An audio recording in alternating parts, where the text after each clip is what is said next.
Hello everyone, कैसे हो आप सब। आज हम हमारी हिंदी की पाठ्य पुस्तक निकुंज का पाठ नसीहत पढ़ेंगे। नसीहत का अभ्यास कार्य यानी रीडर एक्सरसाइज करेंगे, लेकिन उससे पहले हम शब्दार्थ पढ़ेंगे। तो चलिए शुरू करते हैं।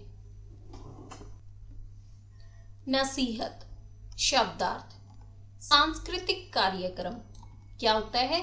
संस्कृति से संबंधित प्रोग्राम, नृत्य, नाच, पौष्टिक, सेहत बनाने वाला भोजन, परिश्रम, मेहनत, उम्मीद, आशा। वार्षिक उत्सव, वर्ष में एक बार होने वाला जलसा, उत्साह, जोश, उमंग, कुदरत, प्रकृति। चलिए अब हम अपनी रीडर एक्सरसाइज यानी अभ्यास शुरू करते हैं। अभ्यास पाठ ज्ञान। सही उत्तर पर सही का निशान लगाइए। फासबी और बेमबेम कहाँ रहती थी? दिल्ली में, चेन्नई में, गुवाहाटी में। तो इसका सही उत्तर क्या है? गुवाहाटी में। दोनों बहनों की आदतें कैसी थी? एक जैसी, बिल्कुल अलग, बहुत अच्छी। तो इसका सही उत्तर क्या है? बिल्कुल अलग। फासबी कौन सा नृत्य अच्छा करती थी? बिहू, कथक, मणिपुरी। तो इसका सही उत्तर क्या है? बिहू। स्कूल के वार्षिक उत्सव में कौन भाग नहीं ले सकी? फासबी, बेमबेम, रमना। तो इसका सही उत्तर क्या है? फासबी। नेक्स्ट है प्रश्नों के उत्तर लिखिए। फासबी और बेमबेम कहाँ रहती थी? फासबी और बेमबेम गुवाहाटी शहर में पान बाजार के पास रहती थी। वे दोनों एक दूसरे से किस तरह अलग थी? फासबी खाना खाने में बहुत आनाकानी करती, जबकि उसकी बहन बेमबेम हर प्रकार की सब्जी और फल खाती। फासबी बीमार कैसे पड़ गई? बहुत अधिक परिश्रम करने और खाने के प्रति लापरवाही के कारण फासबी बीमार हो गई। नेक्स्ट है सांस्कृतिक कार्यक्रम देखते समय फासबी क्या सोच रही थी? फासबी सोच रही थी कि यदि आज वह स्वस्थ होती तो बड़े उत्साह से कार्यक्रम में हिस्सा लेती। दादी ने फासबी को क्या नसीहत दी थी? दादी ने फासबी को पौष्टिक भोजन खाने की नसीहत दी थी। नेक्स्ट है एक या दो शब्दों में उत्तर दीजिए। फासबी और बेमबेम कौन थी? कौन थी? जुड़वा बहनें। वे दोनों किस कक्षा में पढ़ती थी? कौन सी कक्षा में पढ़ती थी?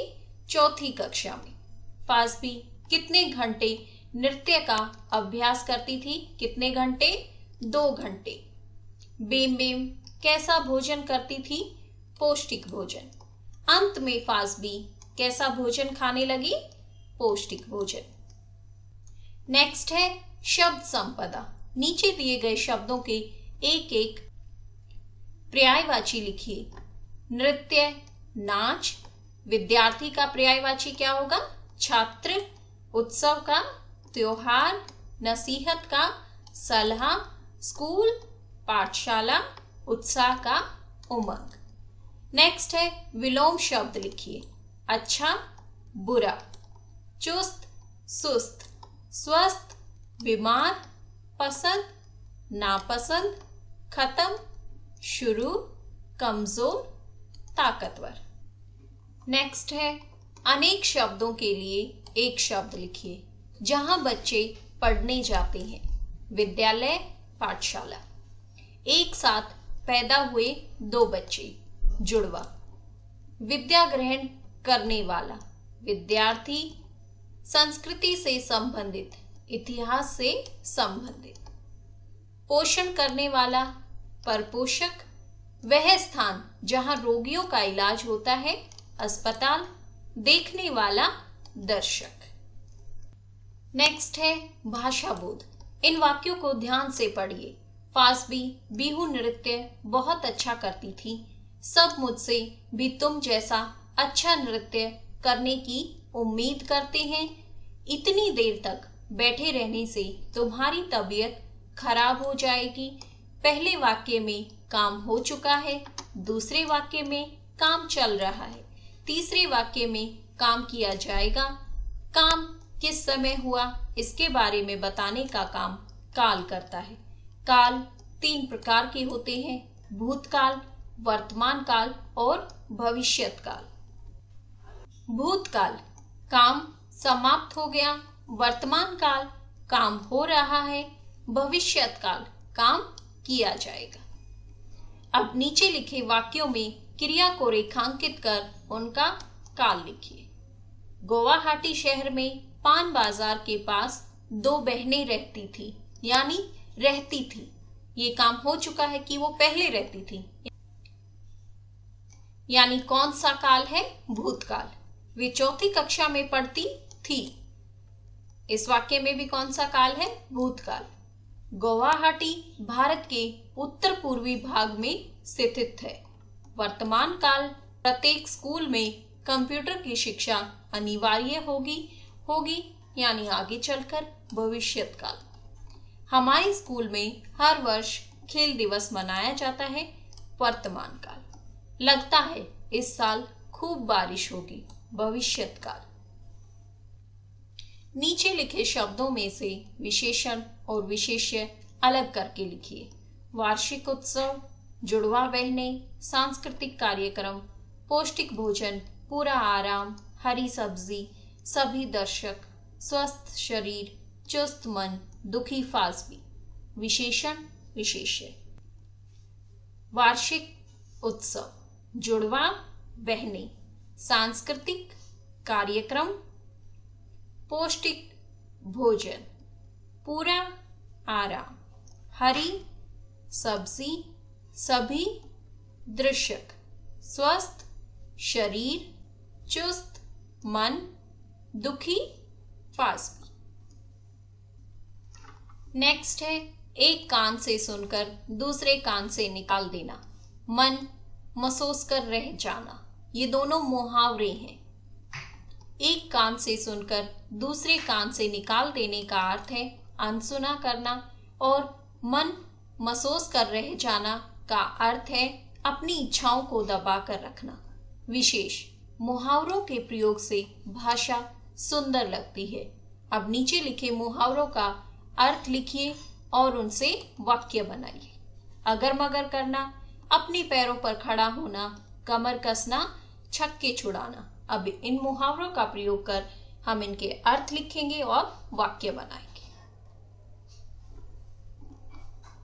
फर्स्ट है अगर मगर करना। अगर मगर करना मुहावरे का क्या अर्थ है? टाल मटोल करना। वाक्य बनाएंगे। बात साफ करो, अगर मगर करके मेरा समय मत बर्बाद करो। नेक्स्ट है अपने पैरों पर खड़ा होना। इसका अर्थ है स्वावलंबी होना। वाक्य बनेगा, पढ़ लिखकर अपने पैरों पर खड़े होने का प्रयास करना चाहिए। नेक्स्ट है कमर कसना।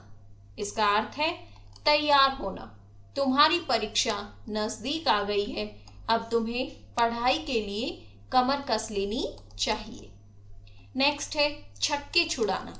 इसका अर्थ है हरा देना। राजीव ने अपने दुश्मन के अकेले ही छक्के छुड़ा दिए। हमारी रीडर एक्सरसाइज खत्म हो गई है।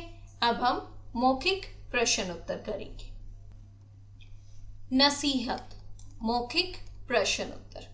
जुड़वा बहनों का नाम क्या था? जुड़वा बहनों का नाम फासबी और बेमबेम था। दोनों की आदतें कैसी थी? दोनों की आदतें एक दूसरे से बिल्कुल अलग थी। फासबी खाना खाने में आनाकानी करती, जबकि उसकी बहन बेमबेम हर प्रकार की सब्जी और फल खाती थी। फासबी को माँ से डांट क्यों पड़ती थी? फासबी खाना खाने में आनाकानी करती थी। उसे बाजार का फास्ट फूड खाना पसंद था, इसलिए उसे माँ से डांट पड़ती थी। फासबी कमजोर क्यों रहने लगी? बहुत अधिक परिश्रम करने और खाने के प्रति लापरवाही के कारण फासबी कमजोर रहने लगी। भूख लगने पर बेमबेम क्या खाती थी? भूख लगने पर बेमबेम माँ द्वारा पकाया गया घर का पौष्टिक भोजन खाती थी। फासबी कार्यक्रम में भाग क्यों न ले सकी? फासबी अत्यधिक परिश्रम और खाने के प्रति लापरवाही के कारण बीमार हो गई।